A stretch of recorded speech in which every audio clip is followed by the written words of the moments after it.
I never thought I would be that person. You know, the one who sits alone in the middle of the night, staring at the ceiling, wondering where everything went wrong. But here I am. My name is Sarah, and I'm 38 years old. I've been married to Ethan for 12 years. We live in a cozy suburban neighborhood in Pennsylvania, where the lawns are green, the neighbors smile, and life seems perfect. At least that's what it looks like from the outside. Ethan and I met in college. He was charming, intelligent, and had this way of making me feel like I was the only woman in the world. We got married a few years after graduation, and for a while things were great. We bought a house, settled into our careers, and talked about starting a family. But as the years passed, something changed.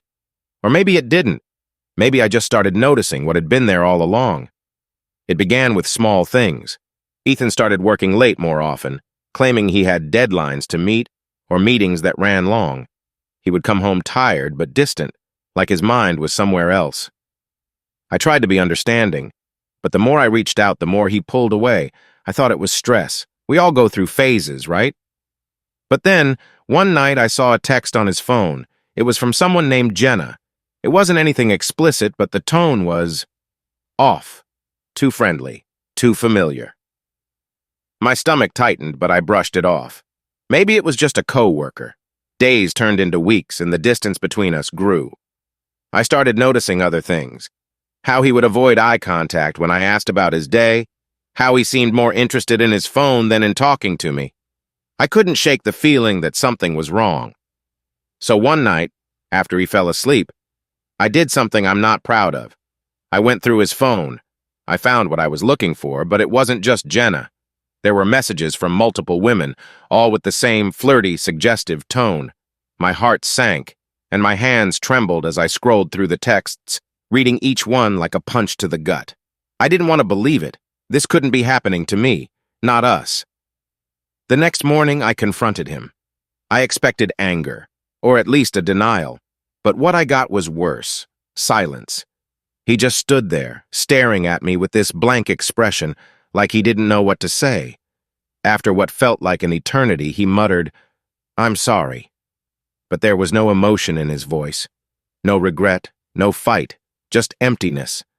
I remember screaming at him, demanding answers, but he gave me nothing. He just stood there, lifeless, like a ghost of the man I once knew. That's what broke me.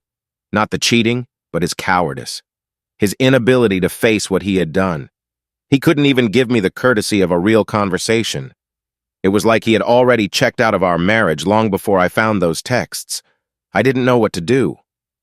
I felt like my entire world had crumbled around me, and all I could do was pick up the pieces. But the thing about betrayal is that it changes you. It makes you question everything, your worth, your sanity, your ability to trust again. I didn't want to be that bitter, broken woman, but I could feel myself slipping into that darkness, and I didn't know how to stop it. Weeks passed, and Ethan and I barely spoke. We lived like strangers in the same house, going through the motions of daily life without any real connection.